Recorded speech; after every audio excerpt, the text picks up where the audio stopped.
Welcome to our overview of food services equipment measures. It's now 2 p.m., so let's get started. My name is Portia Baldad, and I'm the marketing manager for the Enerva and Summerhill team. Enerva and Summerhill are supporting emissions reduction in Alberta with the design and execution of the Energy Savings for Business program. Thanks for joining us. Before we get started, let's go over a few housekeeping items. There are quite a few people attending today's webinar. As such, all microphones have been muted to avoid interruptions.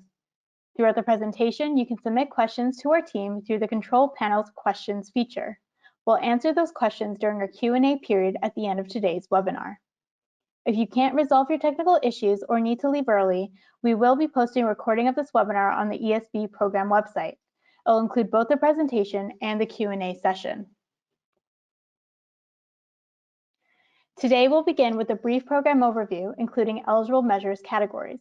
We'll then review eligible food services equipment technologies, program requirements, and reviewing the application process. Our team will also walk through how incentives are calculated before ending the presentation with a Q&A period. Today, Luca Youngin, Emissions Reduction Alberta's Program Manager, will provide a little background on ERA and the Energy Savings for Business program. Then my colleagues Patrick McMahon and Surya Narcia will jump in to guide us through eligible food services equipment measures. Now let's get right into it. Here's Luca to kick off today's presentation. Thanks, Portia. Good afternoon, everyone, and thank you for joining us today. Reducing greenhouse gas emissions while supporting the economy benefits everyone. ERA's vision is anchored in the belief that our success is measured in both economic and environmental terms. Emissions Reduction Alberta has been investing in Alberta technologies and companies since 2009 to reduce emissions and grow Alberta's economy. Our investments help innovators develop and demonstrate GHG reducing technologies at lower costs, improve competitiveness, and accelerate Alberta's transformation towards decarbonization. We have worked across many sectors and have recently broadened our scope with the Energy Savings for Business program. This program will accelerate the adoption of commercially available technologies that will help businesses cut costs and reduce emissions. Learning from previous programs with similar scope, we have adapted the program to be more streamlined. We know time is money to Alberta businesses, and we are committed to fast turnaround times. The program has been designed to reflect the realities of the pandemic. Incentive payments will be made electronically, and all program materials are available in a digital, downloadable format that can be easily printed by contractors or participants. We have also expanded the measures list to include categories that have not been offered previously, such as geothermal and compressed air. We have also made sure to include measures that are accessible to all businesses, like ceiling and wall insulation, efficient motors, lighting systems, and high-efficiency windows.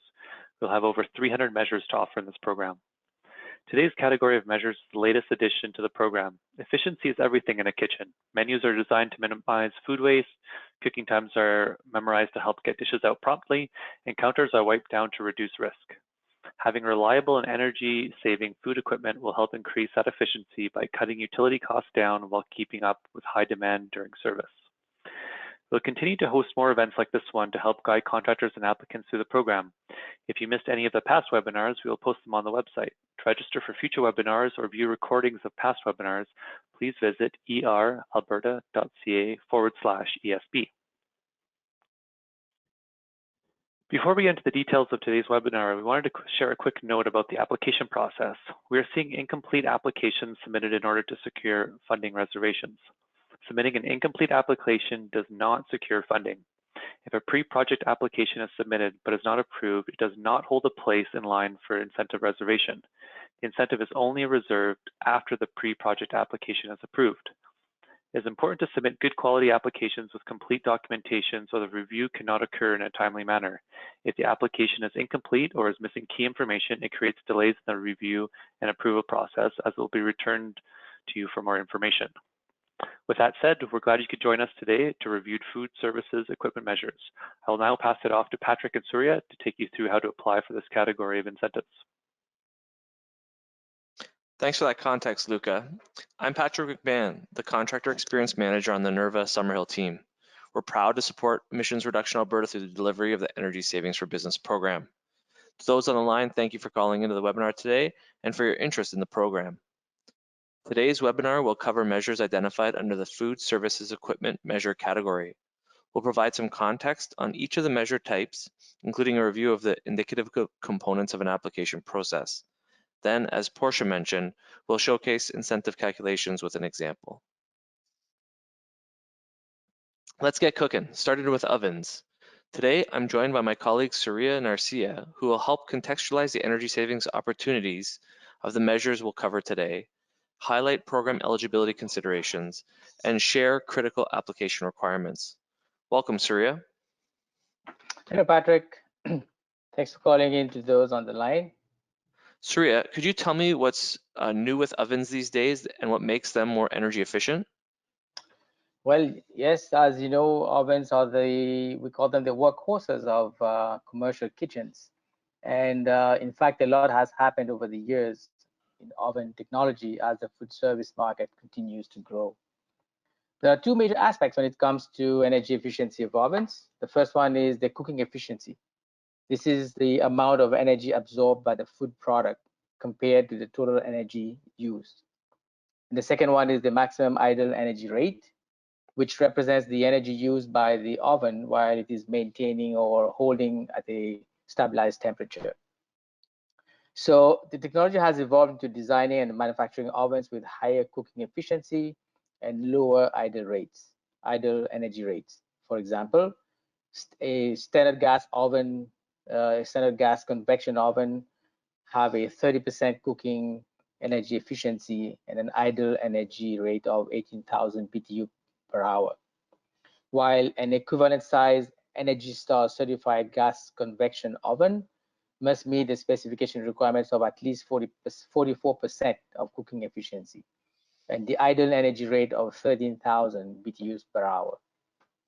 So that's quite significant. The ESB program is offering incentives for gas-fired convection ovens, combination ovens, rack and conveyor ovens, as well as electrically operated convection and combination oven. I suppose then that being Energy Star certified would be an important eligibility requirement. Absolutely. To be eligible for these incentives, the new oven that you are considering will have to be Energy Star certified, except for the gas-fired conveyor ovens. They have a different eligibility requirements. We are asking that they need to have a minimum conveyor width of 25 inches.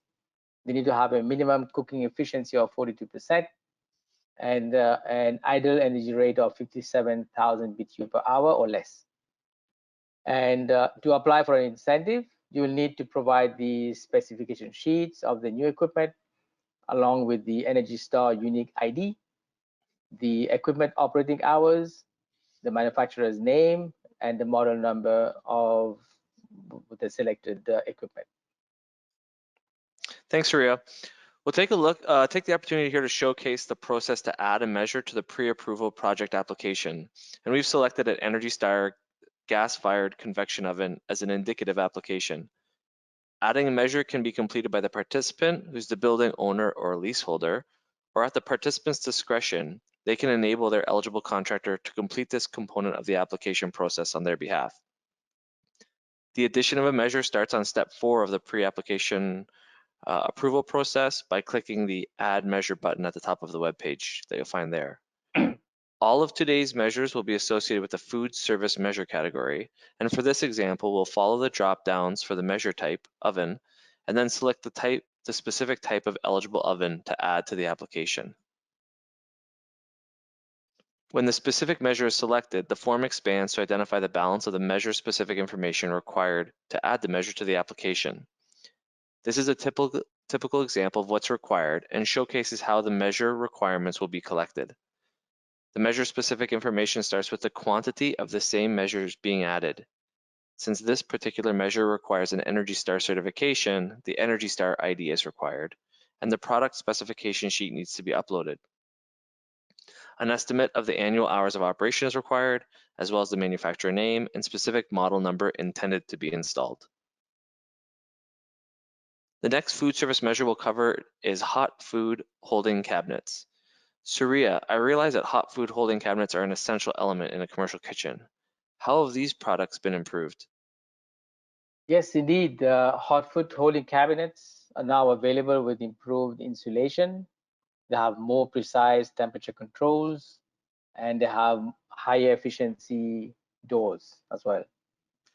And those that qualify under the Energy Star are approximately 70% more efficient than conventional models.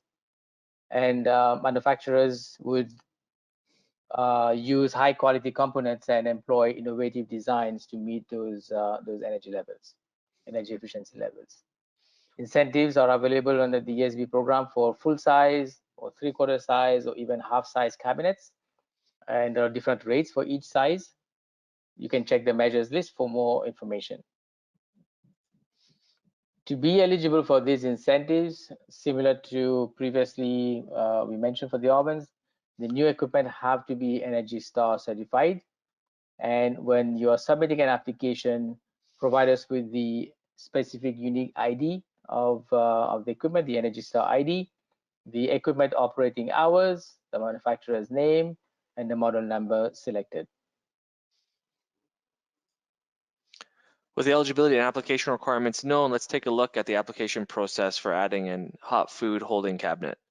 You can see the user adding the measures, who can be the participant or a contractor designated by the participant to support the application, has selected a 3/4 size cabinet to be added to the application after selecting the food service measure category and then the hot food holding cabinet measure type.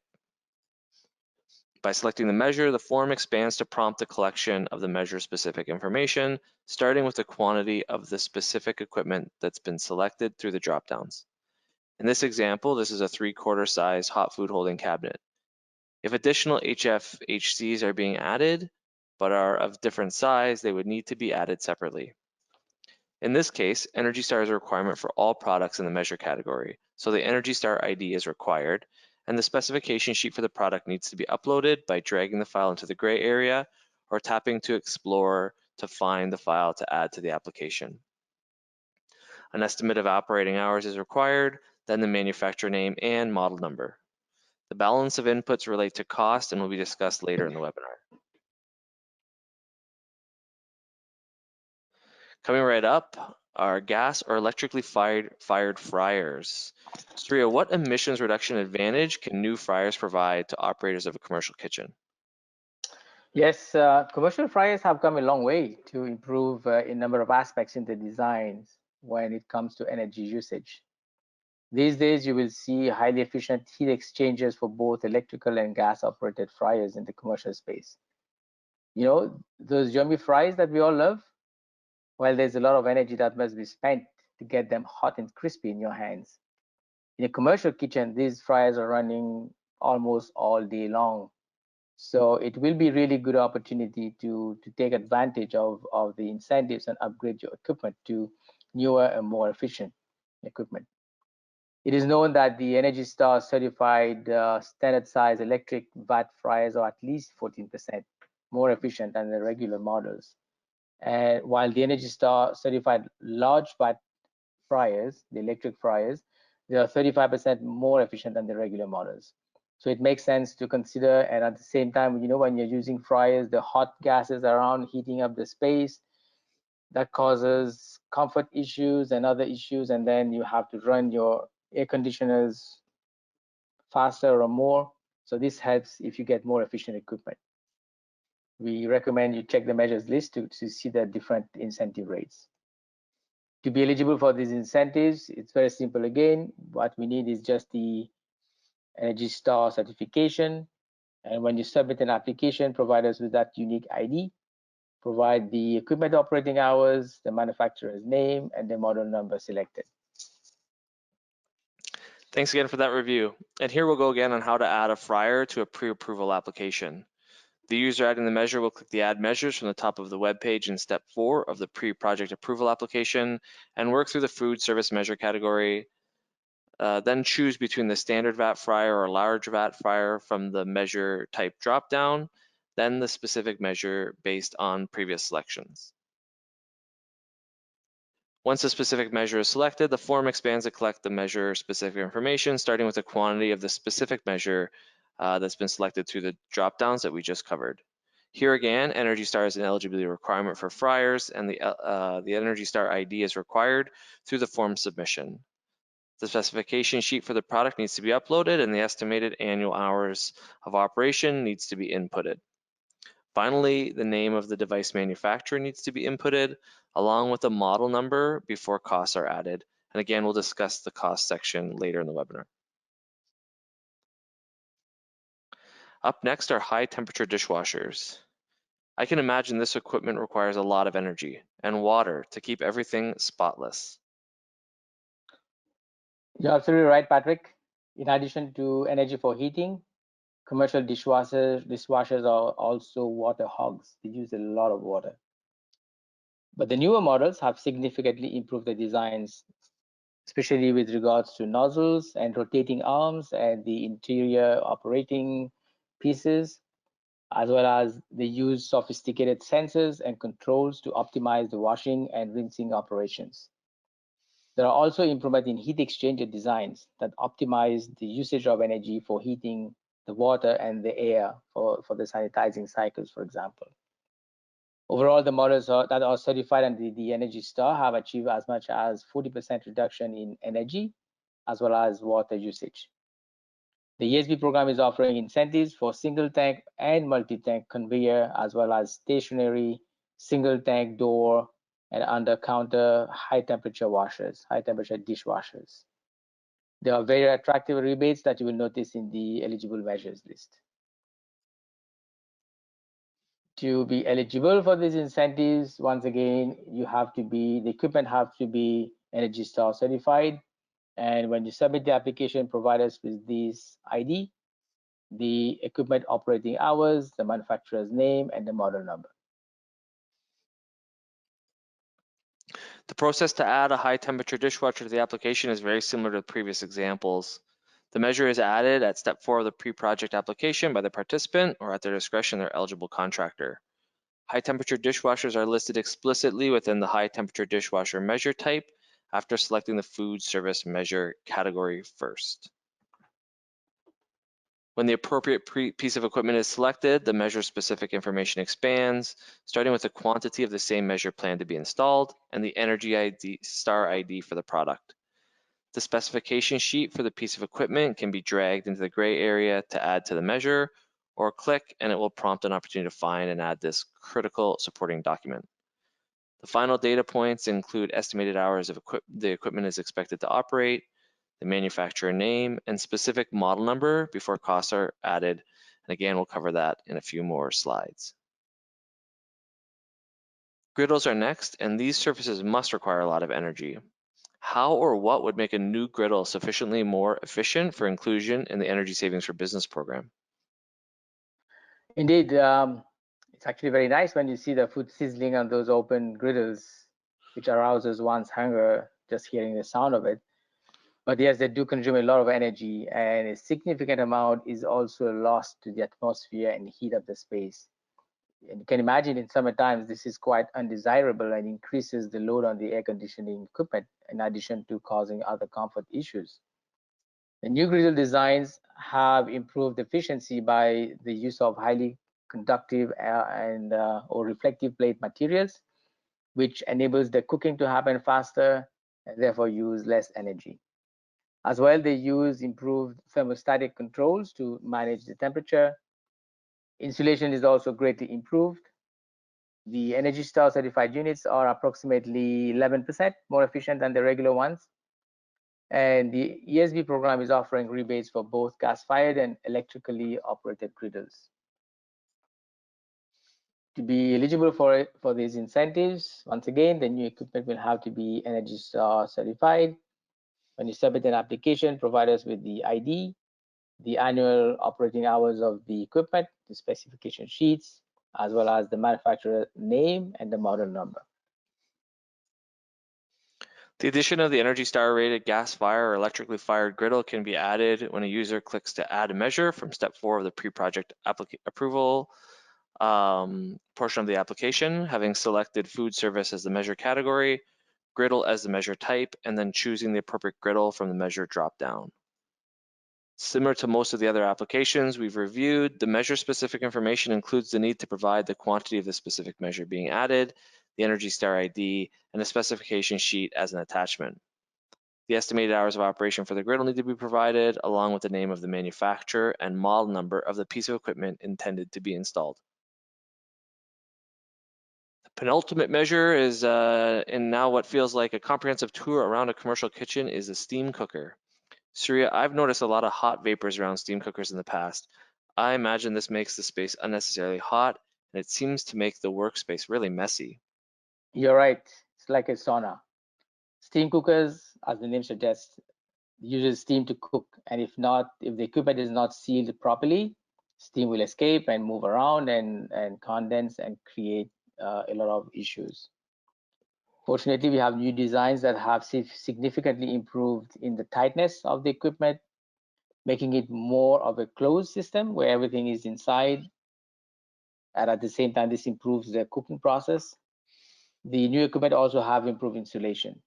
It is claimed under the Energy Star that those who are certified, they can bring savings as much as 60% in energy and 90% in terms of water savings compared to the standard models.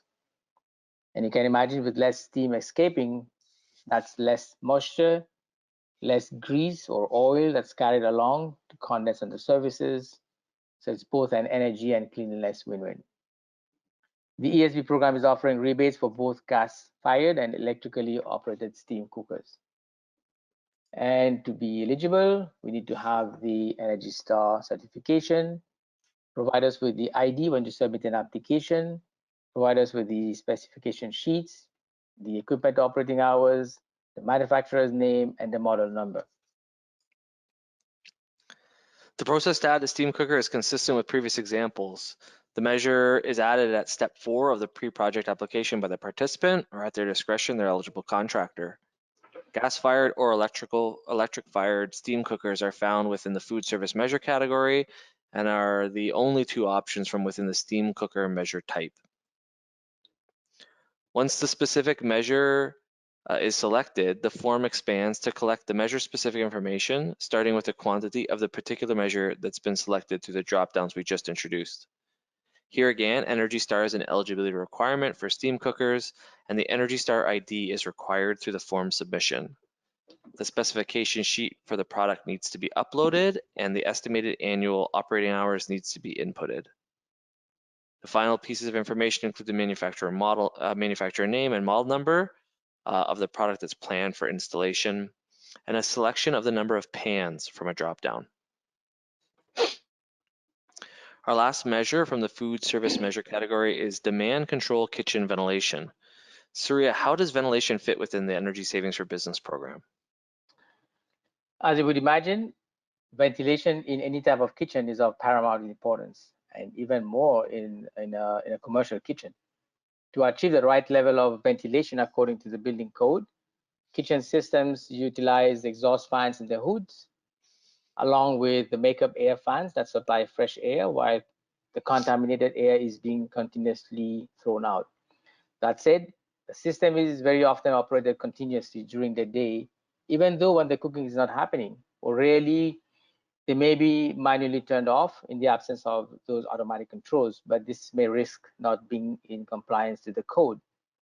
So the demand control system is an automated system which would vary the exhaust ventilation and the makeup air flow that's required to supply fresh air, and it will balance the operation of those fans in accordance to the cooking load or the time of the day. So when the cooking is less, you have the fans running at low speed. In this way, you can you will save in the electricity consumption in the fan operation, and at the same time you're not throwing away conditioned air. And in winter, for example, you will have to burn more gas to maintain the temperature. So but you have a DCV like this for the kitchen, you will save overall on the HVAC load as well. Incentives are available based on the hood capacity ranges. So we have 3 ranges. One where the CFM is 5,000 or under. The other one is CFM between 5,001 to 10,000. And the last one is between 10,001 to 15,000 CFM. Check the measures list to see the different rates of incentives. To be eligible for these incentives, the project can either be a completely new installation or the replacement of an existing constant volume ventilation hood. And to apply for the incentive, you will need to provide the specification sheets along with the equipment operating hours, the manufacturer's name, the model number selected, as well as the CFM of the exhaust fan.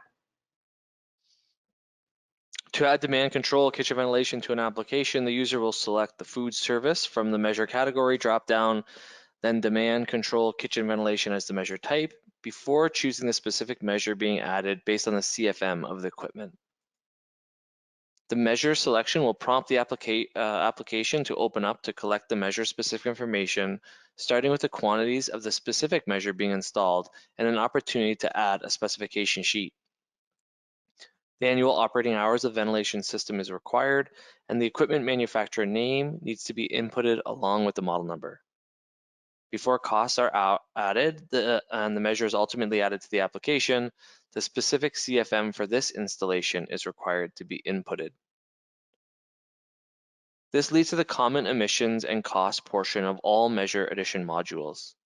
The first field here is the per unit emissions reduction, which is the assumed emissions reduction on a per measure basis, followed by the total emissions reduction, which populates when get calculated values is ultimately clicked, and the measure specific information will be used to define this estimate.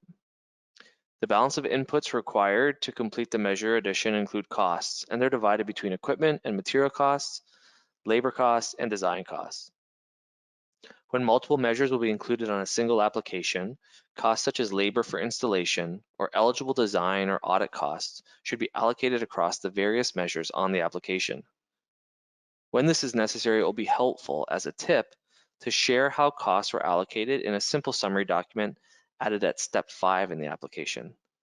That's a step where documents about the whole project are added. Please note that labor costs should only reflect costs associated with installation, while other costs, excluding equipment and material costs, should be allocated to the design cost field. In addition to this, where measures are being installed by staff of the participant, labor costs are not considered an eligible cost. The rebate application will also populate 3 values related to the incentive that will be calculated when the Get Calculated Values button is ultimately clicked. Understanding these values in the context of the program may be helpful. The first is the measure incentive, which is the per unit incentive multiplied by the quantity of measures being added through this specific measure addition. The maximum eligible measure incentive reflects the incentive cap applied to the sum of all eligible costs. For example, if the sum of the cost was $100,000 and the incentive cap was defined at 50%, the maximum eligible measure incentive would calculate to $50,000. The total eligible measure incentive is the lower of either the maximum eligible measure incentive or the measure incentive. These values will calculate after the Get Calculated Values button is clicked, and the application will identify any missing fields. Take this opportunity to review the measures set to be added for accuracy before clicking to add the measure to the application. This process from adding measures, defining costs, and review is repeated for other measures to be included as a part of the project at the facility included in a single application for incentive approval. I appreciate that these terms could be a bit confusing, so let's look at the incentive calculations with an example from the food services equipment category. A restaurant is considering a new kitchen hood with demand control ventilation with a rated capacity of 6,000 CFM. The project costs are estimated to be $3,500 for the equipment itself, $1,500 for installation, and would require a $450 study to support the ventilation and appropriate sizing of the equipment. The total eligible cost for the project, equipment, labor, and design, sum to $5,450. In this example, the potential measure incentive is $2,000 for demand control kitchen ventilation between 5 and 10,000 CFM. The maximum eligible measure incentive will be based on the 50% incentive cap considering eligible costs of $5,450. This comes out to $2,725. Since the potential measure incentive is lower than the maximum eligible measure incentive, the total eligible measure incentive is the value associated with the measure from the measures list, the potential measure incentive. For this piece of equipment, given its capacity rating, that's $2,000.